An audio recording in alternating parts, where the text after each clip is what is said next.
Salut tout le monde, c'est Arcatip, j'espère que vous allez bien. On se retrouve aujourd'hui parce que la totalité des cartes du set 6 ont été révélées et du coup ça me tient à cœur de vous faire un petit top 3 des cartes par couleur. Alors bien sûr c'est totalement subjectif puisque c'est mon avis personnel, mais j'espère bien sûr être en concordance avec les autres créateurs de contenu. À ce sujet, il y a d'ailleurs des streamers et des youtubeurs qui ont déjà sorti des vidéos depuis hier et aujourd'hui. Et bien sûr, je me suis tenu le plus à l'écart possible de celle-ci afin de ne pas être influencé dans le choix des cartes que je vais vous proposer ce soir. Mais avant d'aller plus loin, comme d'habitude, je vous le rappelle, on fait un petit like, on commente, on partage, et puis on s'abonne, ça soutient la chaîne, ça fait plaisir, ça me motive à continuer à vous proposer du contenu. C'est gratuit, et puis ça vous permet de ne louper aucune des prochaines vidéos. De plus, je suis actuellement à 78 abonnés, si je dis pas de bêtises, et je pense que je ferai un petit tirage au sort avec un petit cadeau à gagner dès qu'on arrivera aux 100 premiers abonnés. Donc, n'hésitez pas. Et bien écoutez, on va pouvoir passer du coup à la présentation des cartes. Alors, j'ai construit ce top en faisant du coup par couleur, donc dans l'ordre, hein, ambre, améthyste, ainsi de suite. Et j'ai essayé de classer les cartes des moins impactantes aux plus impactantes. Donc on va commencer par ambre. Et on va commencer du coup avec cette petite Lilo, reine de l'évasion. Alors pour rappel, c'est une 2 ancrable, 1-2, qui fait qu'au début de votre tour, si cette carte est dans votre défausse, vous pouvez la jouer et elle entre en jeu épuisée. Alors elle l'aura à 2 de l'or également, j'ai oublié de le préciser. Je pense que c'est une carte qui va avoir sa place dans la méta. En revanche, je suis pas certain que ce soit une carte qu'on ait envie de jouer en hyper aggro. Tout simplement parce que c'est une carte qu'on va devoir jouer inclinée. Qui n'a pas un gros body, donc qui va se faire gérer très facilement. Et malgré les remparts qu'on peut jouer en hyper aggro, je pense notamment au Balou et au Donald, je pense qu'on a plus envie de jouer 2 drop 1 qui leur chacun un 2 plutôt que de poser une Lilo. Donc j'imagine que ça va être joué dans des decks peut-être un peu plus mid-range. Après, c'est que mon avis, hein, comme je l'ai dit au début de vidéo. Mais voilà, je pense que ça va être une carte impactante, mais pas dans l'hyper aggro. Ou alors en très peu d'exemplaires. Suivante. Ouais. Le ukulélé de Navin, qui est donc un objet pour 1 ancrable.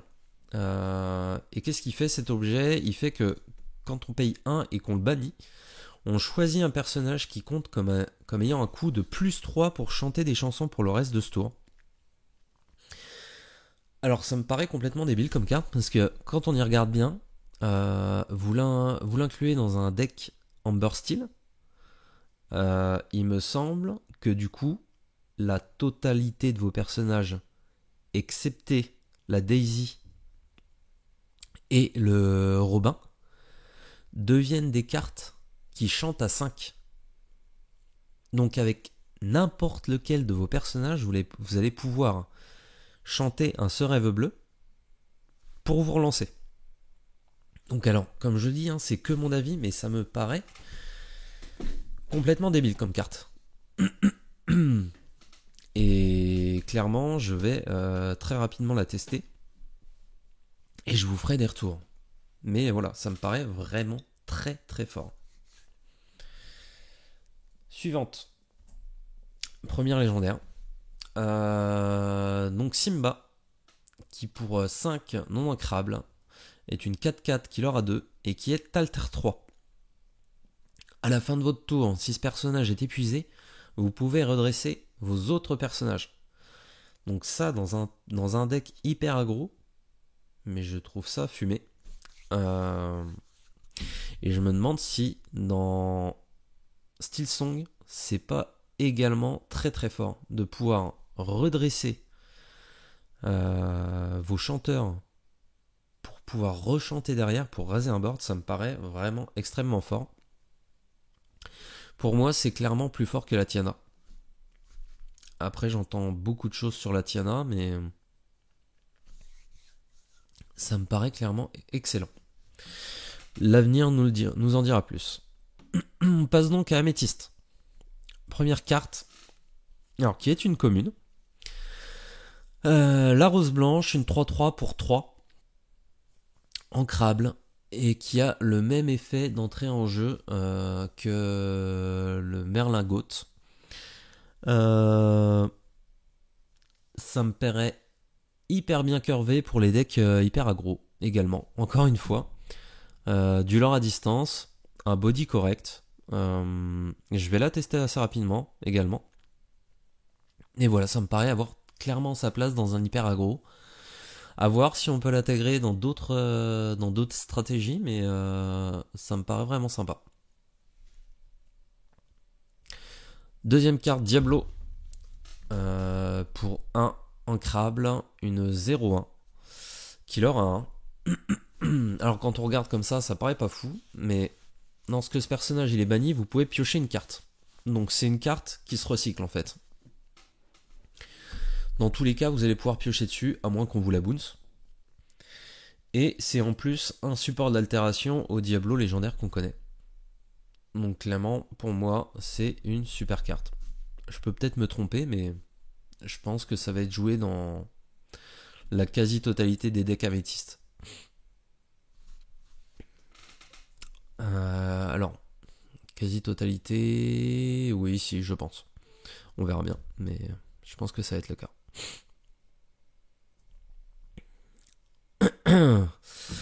Et pour moi, la meilleure carte améthyste de ce set, c'est ce génie. Donc une 4 non ancrable, 2-4, qui l'aura 2, qui est insaisissable et qui a le même effet que le lapin. Donc dans des decks qui ont besoin de l'aurer rapidement, c'est juste une dinguerie. Ça l'aura 2, c'est insaisissable, mais en plus de ça, ça va trade des Diablos. Donc je trouve ça excellent. On peut également le bouncer pour pouvoir le reposer derrière. Mais je pense que... Alors ça prendra sûrement pas, ou en tout cas pas dans tous les decks, mais ça prendra pas totalement la place de Merlin Lapin. Mais on va sûrement le jouer en complément, genre jouer 3 génies, 2 lapins. Je pense que c'est vraiment un bon compromis. Ça pareil, seul l'avenir nous le dira, mais pour moi c'est vraiment une carte qui va avoir toute sa place dans la méta. Donc couleur suivante. Émeraude. Alors, pour un ancrable, on a donc Fred, mascotte la journée, qui est une 1-1, qui l'aura 1. Donc comme ça paraît pas terrible, mais dans des decks un peu aggro également, encore une fois, hein, on y revient, chaque fois que ce personnage est défié, gagnez 2 éclats de l'or. Donc clairement, c'est une créature qui logiquement va donner 3 de l'or. Ça me paraît excellent. Alors bien sûr, contre les decks gris, ça va être, je pense, inutile. Mais c'est clairement très fort. À mon sens, hein, bien sûr. Deuxième carte. Tu es revenu. Donc pour 3 en non ancrable, une action qui permet de choisir un personnage et de le redresser. Alors comme ça paraît pas foufou, mais si on le combine à certaines cartes, bon, bien sûr on n'est pas passé à côté, tout le monde l'a vu. Jouer cette carte sur le fameux Robin des Bois 1-4 en couleur rouge du 7-5, c'est excellent. Une fois que vous partez à l'aventure avec le Robin, vous allez chercher dans les 4 prochaines cartes de votre pioche une action coûtant 6 ou moins et vous pouvez la jouer gratuitement. Donc imaginons que vous trouviez à chaque fois tu es revenu sur sur le moment où vous partez à l'aventure avec Robin, vous pouvez l'aurer de 8 en un tour. Bon, bien sûr, les probas pour que ça arrive sont très faibles, mais il y a plein de bonnes actions, et clairement dans un deck Ruby Emerald, je pense que ça a toute sa place. Et au-delà de le jouer avec Robin, je pense que ça peut très bien aller effectivement avec la prochaine carte que je vais vous présenter, qui pour moi c'est vraiment le top des cartes en verte qui sont sorties. C'est ce dingo, pour 5 ancrable, un dingo 1-4, qui l'aura 3, qui est hors d'atteinte. Mais en plus de ça, chaque fois que ce personnage est envoyé à l'aventure, choisissez un personnage qui gagne hors d'atteinte jusqu'au début de votre prochain tour. Donc ça, vous mettez sur un personnage qui leur pas mal, ou un personnage insaisissable, donc vous le rendez hors d'atteinte, insaisissable. Clairement, c'est très compliqué d'aller chercher. Et enfin, c'est clairement le remplaçant de Cusco. Alors Cusco, si je dis pas de bêtises, c'est une 2-4. Mais c'est une carte qui est non ancrable. Donc c'est pour ça qu'en partie qu'on la joue plus depuis la fin du 7-1. Mais celle-ci, je pense qu'elle va clairement reprendre sa place sur le 7-6. Je me trompe peut-être, hein, mais ça me paraît vraiment très très fort. Suivante, on change donc de couleur. Alors, les deux prochaines cartes que je vais vous présenter, je vous les présente. Alors, Ruby a pas été, à mon sens, très bien servi sur ce set. Mais je pense que les deux cartes que je vais vous présenter peuvent avoir un rôle si les decks lieux ont vraiment un impact dans la méta. Donc clairement, je pense au deck lieu là, avec cette carte là, et la suivante, je pense à un deck lieu Ambre Ruby, et notamment avec le lieu qui a 7 d'endurance et où l'on doit faire rentrer les personnages pour 6 dedans. Donc si cette carte permet d'aller rechercher le fameux lieu dont je vous parle de votre défausse dans votre main, ça peut être clairement impactant. Et donc du coup la deuxième carte dont je voulais parler, c'est cette Vaiana. Alors peut-être un peu cher, mais on a une Vaiana qui est, on va dire, correcte, qui est, si je dis pas de bêtises, qui avait dû sortir au 7-3, qui est une 3-4 insaisissable ancrable, il me semble. Donc on pourrait l'altérer, et c'est donc une alter 5. Cette carte permet, lorsqu'on joue ce personnage, de déplacer gratuitement n'importe quel nombre de nos personnages sur le même lieu. Et on gagne un éclat de l'or par personnage déplacé de cette façon. Donc, si vous arrivez à rentrer vos personnages sur le deck Ambre en question, alors sachant qu'il faut que les personnages soient déplacés d'un lieu vers ce fameux lieu Ambre, mais si on arrive à faire ce combo là, que ce soit avec cette carte ou il y a également un petit tuk-tuk qui permettrait de le faire, je pense que ça pourrait être vraiment très très fort comme mécanique, ce deck lieu. Après, si au final la méta ne permet pas de jouer ce fameux deck, je me serais totalement planté sur les deux cartes que je viens de vous présenter. Sur la dernière, en revanche, j'ai pas trop de doutes. Clairement, c'est une carte qui va avoir un impact dans la méta. Alors, de une, je ne pense pas qu'elle sera jouée en 4 exemplaires. Alors, on va déjà la présenter. C'est donc une 6 ancrable de Maui demi-requin qui est 7-5 et qui l'aura 1, qui est insaisissable.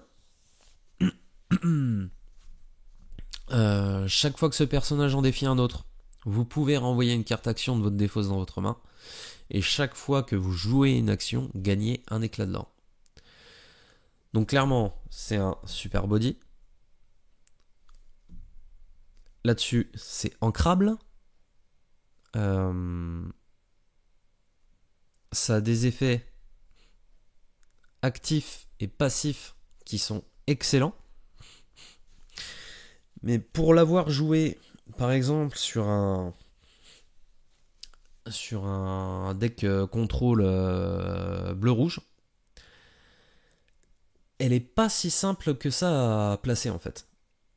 Il faut réussir à garder une tempo. En fait, on va pouvoir la jouer, mais qu'une fois qu'on tient le board, ça va nous permettre d'aller rechercher par exemple, une soyez prête. Et donc on sait que son effet va pas être non plus éternel, puisque à partir du moment où on jouera la soyez prête, la carte va sortir. Alors bien sûr, là je vous parle de rouge-bleu parce que je l'ai déjà testé sur plusieurs parties. Ça permet également de remonter les bleus lumière. Donc c'est intéressant, mais c'est pas non plus game breaker quoi. Donc voilà, je pense en tout cas dans le deck bleu-rouge qu'elle aura sa place, mais en 2 ou 3 exemplaires grand max. Dans d'autres decks qui jouent peut-être plus d'action, mais pas forcément rasboard, elle sera peut-être un peu plus impactante. À voir. Couleur suivante. Tadashi Hamada. Concepteur de Baymax, une 6 ancrable 3-3 qui lore à 3 et qui fait que ce personnage gagne plus 1 d'attaque et plus 1 de défense pour chaque objet que vous avez en jeu. Donc clairement pour moi ça c'est une carte qui va avoir toute sa place dans un bleu-gris qui joue énormément d'objets, qui va être très très dur à trade par les decks contrôle et qui va permettre à la fois de lorer et de défoncer les personnages adverses assez facilement. Je pense que ça pourra prendre la place peut-être, alors pas de la totalité, mais de 1 ou 2 Tamatours sur le bleu-gris. Ouais, je pense que c'est vraiment une carte qui va avoir pas mal de potentiel. Carte suivante. Alice. 3 non ancrable, une 1-4 qui l'aura 2, qui est hors d'atteinte. Et chaque fois que ce personnage est envoyé à l'aventure, choisissez un autre de vos personnages qui gagne plus 1 de l'or et hors d'atteinte. Jusqu'au début de votre prochain tour. Donc ça c'est un peu dans la même veine que la carte verte que je vous ai présentée. Je trouve ça excellent. Alors et les héros, peut-être que ça pourrait prendre la place dans un deck héros. On a vu des personnes qui ont essayé de builder un petit peu sur le 7-5 des decks qui tournaient autour de cette mécanique. Est-ce que c'est pas quelque chose qui va pouvoir s'intégrer dedans? Je pense que si. Et je pense que ça va pouvoir rendre certains decks un peu plus viables. Alors dans le bleu-gris, je suis pas sûr. Parce que c'est quand même non ancrable. Bon, à voir. Il y a des tests à faire dessus, mais clairement, je pense que c'est une carte qui va intégrer au moins un deck méta. Bon, celle-là, on en a bien sûr énormément entendu parler. C'est pour moi la meilleure carte bleue de ce set, qui est pourtant une commune. Et une action. Pour 2 ancrables, ce tour-ci, vous pouvez placer une carte supplémentaire de votre main dans votre réserve d'encre face cachée. Puis, piocher une carte. Ça me paraît complètement débile comme carte. Le fait de piocher, ça stabilise encore plus le deck qu'il n'était déjà. Je pense qu'on va pouvoir baisser un petit peu la quantité de typos et de passer à 3 ou 2 typos. Parce que le problème du typo, c'est que sur les decks défausse, ça nous vidait la main. Là, ça nous la vide pas. Le fait de piocher une carte, c'est vraiment très très fort. Enfin, en tout cas, à mon sens. Hein. Donc bon, on va voir. De toute façon, il y a les decks qui vont commencer à sortir, je pense, dans les jours à venir. Et je l'ai testé dans le bleu-rouge et clairement, ça fait son effet. Hein. Donc voilà. On va passer enfin à la dernière couleur. Et on va commencer par ce Monsieur Mouche, qui est une 6 non ancrable 3-6, qui l'aura 2 et qui est alter 4. Lorsque l'on joue ce personnage, vous pouvez choisir un personnage et lui infliger autant de dommages que le nombre d'autres personnages pirates que vous avez en jeu. Vous m'avez senti venir, du coup bien sûr, dans un deck pirate, je pense que ça peut être excellent. Il me semble qu'il n'y a pas trop de problèmes de non ancrable. On a un super support d'altération qui est le petit Monsieur Mouche 3-3 qui leur a 2, qui joue autour d'eux. Et je me dis que même si on altère ce Monsieur Mouche là sur le petit et qu'il a déjà 1 ou 2 dommages, c'est pas très grave. Parce qu'au tour 4, avoir une 3-6 qui leur a 2, c'est quand même très costaud.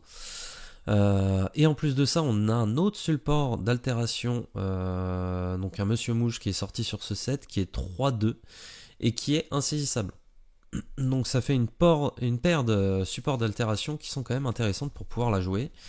Et je pense que ça pourrait jouer dans autre chose que les decks pirates. Parce que clairement, quand on regarde dans le nombre de decks dans lequel le Monsieur Mouche est déjà implémenté, ça serait peut-être pas déconnant de le jouer, alors peut-être pas en 4 exemplaires, hein, mais en 2 sur certains decks. Peut-être sur un deck style améthyste. À voir, il faut que je fasse des tests. Kaloun. Pour 2 non ancrables, une 3-2 avec résistance plus 1. Et pendant votre tour, chaque fois que ce personnage en bannit un autre via un défi, gagnez 2 éclats de l'or.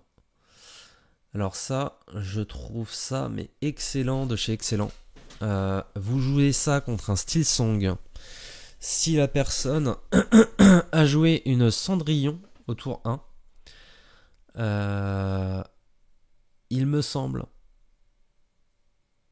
que c'est...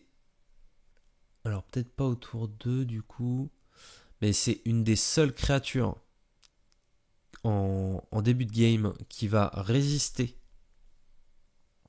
à un perdu dans l'hiver et qui va vous permettre de trade la Cendrillon en face. Donc clairement, on empêche un Steel Song de chanter avec sa Cendrillon. C'est excellent. Je l'ai testé dans un deck style améthyste. J'ai dû faire une dizaine de parties. Je la joue en 4 exemplaires dedans. Elle m'a été salvatrice sur plus de la moitié des parties. C'est vraiment très très très fort. Alors peut-être que les gens vont réussir à tourner autour. Mais c'est juste trop bien, je trouve. Actuellement, en tout cas, sur ce que j'ai pu tester. Donc voilà, ça, c'est une carte que je vais acheter en carré très très vite. Et d'ailleurs, je vous montrerai assez rapidement ma version du style améthyste 7-6 pour que vous puissiez voir un peu la puissance de la carte. Ensuite, le gros John Silver, Capitaine Sévère, qui coûte 8 ancrables, une 6-6 qui leur a 2, qui est alter 5 et résistance plus 2. Au début de votre tour, infligez un dommage à chaque personnage adverse redressé. Alors, la petite compétence passive, c'est pas foufou. Mais avoir... Alors, faut que j'y réfléchisse. Je sais pas s'il y a d'autres John Silver intéressants que celui qui synergise avec les lieux. Mais même déjà celui-là, c'est un super support d'altération. Mais clairement, avoir au tour 5 une 6-6 résistance plus 2 qui l'or à 2, c'est juste extrêmement fort. Alors la jouer flat pour 8, clairement on n'a pas envie, ça coûte hyper cher. Et c'est pas des decks qui ont envie de monter autant en encre. Les decks gris en général. Mais en Alter 5, c'est vraiment pas déconnant. Ça résiste à Maui quand même. c'est vraiment trop fort. Ça résiste à Cendrillon et ça la trade presque. Non, franchement, c'est vraiment excellent, je trouve. Donc, à voir si elle trouve vraiment sa place dans la méta, mais je pense que ça va être joué. Et c'était donc, si je dis pas de bêtises, ouais. C'était la dernière carte de ce top 3. Eh bien écoutez, j'espère que cette vidéo vous a plu. Je le répète, on n'oublie pas, hein, le petit like, on commente, on partage, l'abonnement. Et je vous dis du coup à très bientôt dans une future vidéo. Salut tout le monde!